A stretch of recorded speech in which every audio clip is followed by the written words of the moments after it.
Hey, what's going on, you guys? This is Sheila B. Look, coming to you with another review of Tyler Perry's Sistas, Season 10, Episode 3, With or Without You. Now, this episode wasn't half bad. I was like, okay, Tyler, you bringing up old stuff. We doing stuff that we done before, but it was still good. Yeah, so okay, sisters. Y'all did y'all thing tonight. Please don't hesitate to like, comment, and subscribe. The more you do like, the more to go through the algorithm and more people start to view my commentary. Um, I've been on the road to 8,000 subscribers. So y'all just if you're new here, welcome. Hit that subscribe button. If you been here before, click the like button. I'm happy to talk to each and every one of y'all. But let's go ahead and get into this episode of Sistas. So we already knew that Cheyenne was over there getting her party on. Gotta get your groove on. And while she over there getting her party, her groove on, this girl is having all kind of wild actual parties. She in the pool having actual things. And it just got out of control to the point, and she's on the smugs. I'm keywording things because I'm not trying to get flagged on my video. So if y'all can read between the lines what the things that I'm trying to say, but yeah, she's, doing the sniffs and all that other stuff. So in the midst of all of that, she gets arrested, and she gets arrested for something about some lasciviousness, meaning having sexual relations in a public place, which is a public pool. And she ends up calling Andi on the phone. I don't know. They don't really say what time of the morning it is, but apparently everybody up except for Andi and the mama. But anyway, so she ends up getting the phone call. Girl, what you calling me this time of the morning for? She's in jail. What you done did and all that stuff. So she gives Andi the rundown about her being in jail and all of that stuff. And so Andi acts like she doesn't want to bail her out, but she ends up bailing her out because at the end of the day, that's her sister. So she don't want her sister to be in jail, and also she don't want her mama to be worried about her sister because her mama is battling cancer as well. So they're trying to keep it discreet. They're trying to keep it on the low, but at the same time, Andi is being inconvenienced at this point because Cheyenne has her secret demons that she cannot escape. All right, so back over at the Taylors, they just had their little intimate session. They having a good time talking or whatever. You know how they do. They pour into each other. I love you. I love you. We're going to have a bunch of kids and all this stuff. And now Zach is talking about he wants to open up a gym, which is fine, which is good. Entrepreneurship is the way. Zach has been really good at it. He already has his real estate. Now he's trying to open up a chain of family, a chain of family gyms. So cool, right? So he says he feels like everything is going good. Him and Mr. Keys, they had a good spot and all that stuff. And yeah, Fatima says she don't trust Mr. Keys. It's just something about him. She said, have you ever denied my instinct before? He was like, nah, but you pregnant. You know what I'm saying? Your hormones all over the place, woo, woo, woo, woo, woo, right? But she was like, I don't know. I just don't trust it. There's something going on with him that I don't trust. And plus the way he was all over Andi mama and all that. He was like, well, shoot, they was all over each other. You think they knew each other before this? They really don't know. They just trying to understand what's going on with the dynamic between Mrs. Barnes and Mr. Keys. Also, why is he really around? Because Fatima knows that Mr. Keys is Zach's daddy because remember she overheard the conversation when he was on the phone at the picnic. But Zach just don't know. And she just trying to understand what's the motive. But it looks like, looking at the preview, I need to start back reviewing the trailers because when I was looking at this trailer, I was thinking there is some type of family genetic history that may be going on with them that Zach really doesn't know about, and now it's going to be triggered because of something. I said, this man better not have no peanut allergy because this man is 30 some years old. He better not have that. You ain't ate a peanut in 30 some years. But anyway, I don't know. But I was just looking at the trailer suspecting y'all. I done jumped all the way to the next episode. But yeah, but that's pretty much what's going on with Zach and Fatima. Not nothing too much. All right. So Danni is in her mode of depression, grief, loneliness, everything. Like she's really, really, really going through it. So as most women do, if they're in a spot where like, you know what, I'm about to binge. We go to the store, we just get us a whole bunch of snacks and we just have a good old time in our misery loving company, getting fat. We gonna do what we want to do. We finna get in this bed, we finna eat, and we finna talk to ourselves. We gonna go to sleep and be alone. I just want to be alone with me and my thoughts and my sugar snacks. That's all. I don't want to talk to nobody. I don't want to answer the phone for nobody. I don't want to do nothing. I just want to be me, myself, and I and my snacks. That's it. So now you got Marcus coming. Is his name Marcus? Marcus coming around, police officer. He is so intrusive, so invasive, so crude. So he does not take context clues. He doesn't take clues at all, because she's sitting here telling him, look, I'm just going home to be alone by myself. Now both of them come out the grocery store. Danny done put her groceries in the backseat of her trunk. Right? I said, Danny, why you ain't close your trunk? You gonna talk with the trunk still open the whole time? But anyway, that's neither here nor there. But anyway, he over there now. I thought that he had some food too. But after Danny done dismissed him over and over and over again, come to find out he was there at the scene of the accident. And he recognized, he kind of remembers Sabrina's face, but he did remember her face. You know, that's one of the things. Like, she looked familiar, but she don't. But he said, Holland's, yes, that's my friend. Is this, woo, woo, woo, woo, woo, woo. They talk about the missing friends, the accident, and all that stuff, right? So he knows that. And also, she done cheated on her man with him. So he knows everything that pretty much Danny is going through. But he doesn't care. He's just really selfish at this point, because he just wants to think about the things that he wants. Because he keep bringing up how she put it on him the other night. She was like, that's cool, that's fine, that's dandy. But at the end of the day, I just want to be by myself, me and my snacks. That's it. And okay, bye. Really. So she gets in her car and she drives off. Why he take the food that he done bought at the store and throw it in the trash? I said, so you not gonna eat that? So you really weren't hungry. You could have gave that to somebody walking on the street. You just gonna throw that good food away. I guess, Chad, when he don't get what he want, he throws tantrums and he does other things. He needs to be locked up in jail. I am the police. Nigga, you need to be gone. Anyway. So now Cheyenne is in the waiting room, with a jail waiting room, talking to her sister, right? And so she just like, just giving her the rundown. You in a nasty pool, doing all this stuff. You know you shouldn't be doing it. And then Cheyenne oftentimes bring up, you left. Like, you left me. You don't know what me and mama go through because you left. You don't know what I've been going through because you left. And Andy was like, I went to college. It's not what I bettered myself. I'm trying to better me. They brought up some guy named Marvin. So I don't know if Marvin was Andy's boyfriend, or was it a daddy, or was it a uncle? Who is Marvin? I mean, because they are 10 years apart. So was it an Andy's boyfriend that may have touched on Cheyenne and there was nothing that Andi can do, so she ran away from her problems and left? Like, did anybody know who Marvin is? Let me know, because apparently all was well and dandy before Cheyenne had an encounter with Marvin. So whoever Marvin is, he done did a oneer on her life and got this girl flipped out, flopped out here doing God knows what with God knows who, and sniffing up God knows whatever, So Andi just kind of, she didn't want to really indulge into the conversation. Cheyenne seemed like she wanted to talk more about it, but Andi was just like, you know what? I had to move on with my life. So maybe Andi didn't know how to handle the situation, so she used the spirit of avoidance just to put it in the back of her mind. But Andi, it's seeming like Cheyenne is the problem, but if Cheyenne actually has a problem and Andi is not realizing what the problem is, then maybe Andi is the problem. I don't know, but they're going to have to figure that out. Also, yeah, they'll figure that out. Okay, so this part, I didn't know if I was going to laugh or cry or feel. My emotions was just like, what?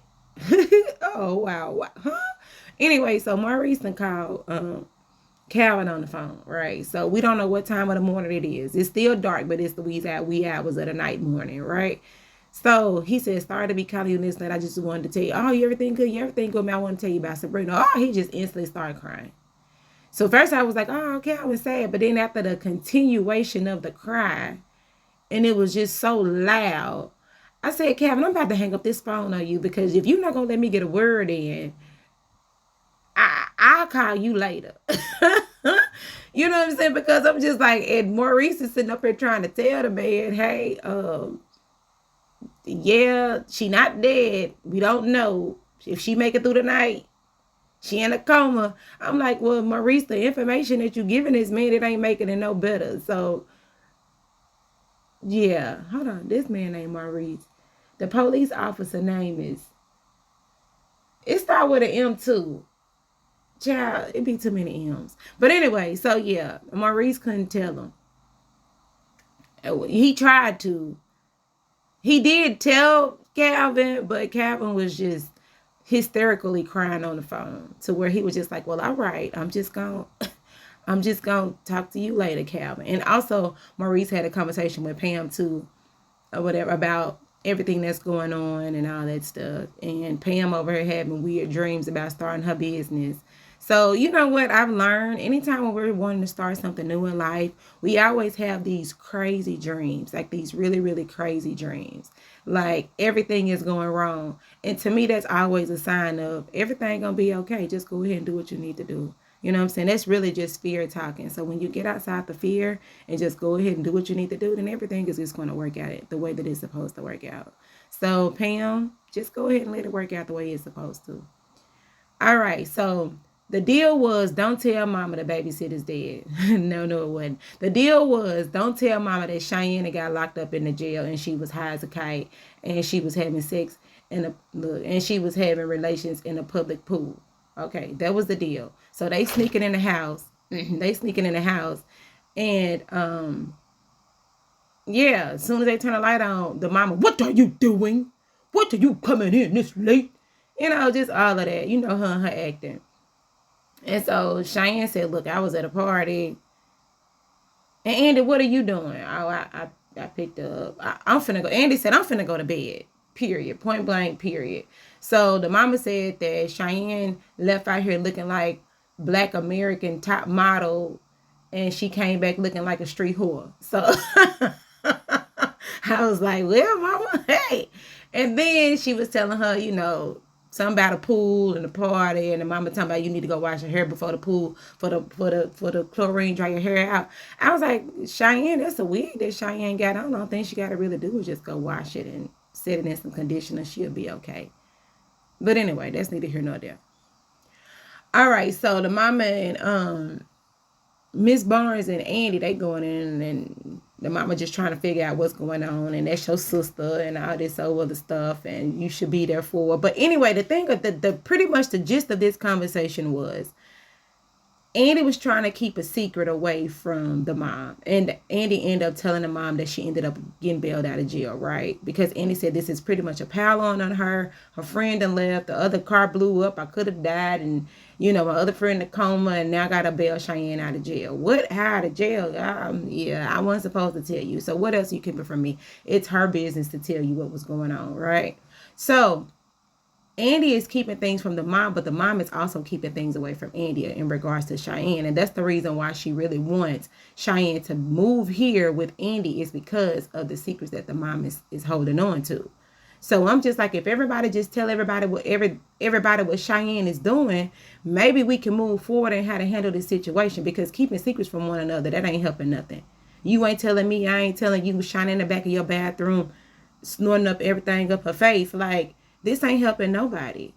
Really, it ain't. Yeah, just like I said. But Cheyenne listening to her phone calls, her voicemails, and it's this guy looking for her. I'm assuming it's her ex-boyfriend or somebody that's really territorial over her life. Maybe she's trying to get away from him. Looks like that's what it is. And the mom knows that Andy will be a great help to her sister. She just got to get out of that mess that she's in. I don't know if Cheyenne stole something from her. I know if he was abusive or he just, you know, we don't know. Maybe he was a pimp. I have no idea what he was. But apparently she's running from this guy because, and he seems like trouble, you know. And then the mom comes in, and the mom was just like, look, if you want to stay here at Andy's place, you're going to have to respect her and her things. You just can't do what you want to do, you know. Like, no, you're going to have to show some respect, pretty much, because I can't help you. And Andy can't help you if you're not helping her, pretty much. All right, so this is the part where I was like, okay, Danny, We're going to talk about Danny after this is all done. So Danny is in her room doing what we do. You know what I'm saying? I done had enough of the world today. I just want to not think.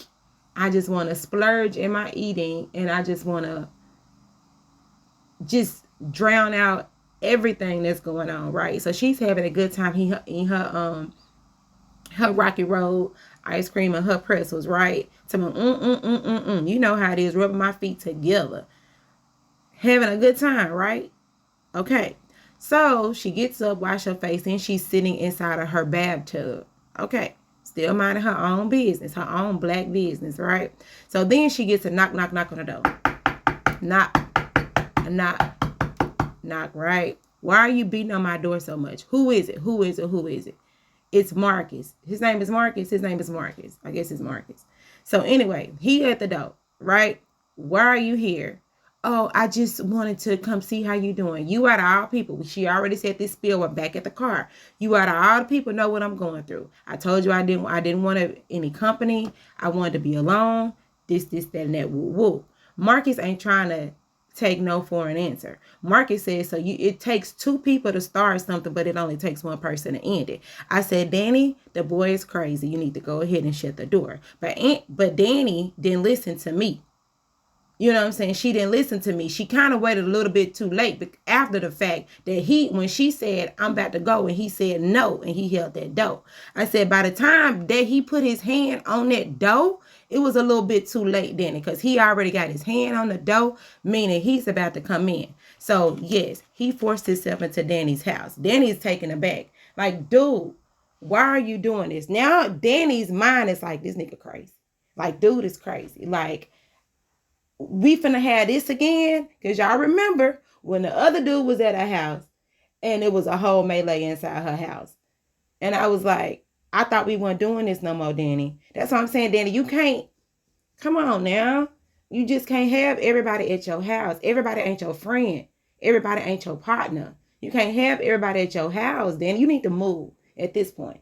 You need to just freaking move. But anyway, so he forces himself in and he backs Danny into a corner. He's just like, look, you gonna give me what I came here for. And he puts her up against the wall and he's literally screaming at her. And she was like, if you don't get out of here, I'm going to call. He was like, who you going to call? The police? I am the police. I said that earlier. Remember, y'all? I am the police. And so she tries to take a run for it, right? So when she takes a run for it and she tried to reach for her phone, he grabs her, puts her on her back, and he starts to strangle her. So he's strangling her, and as he's trying to strangle her with one hand, he tries to goes up under her dress, up under her little gown, right?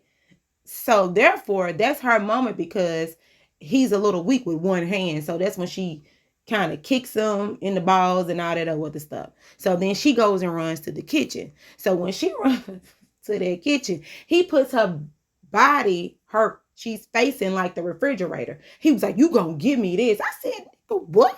I'm not giving you nothing. The only thing you about to get is this pot, this pan.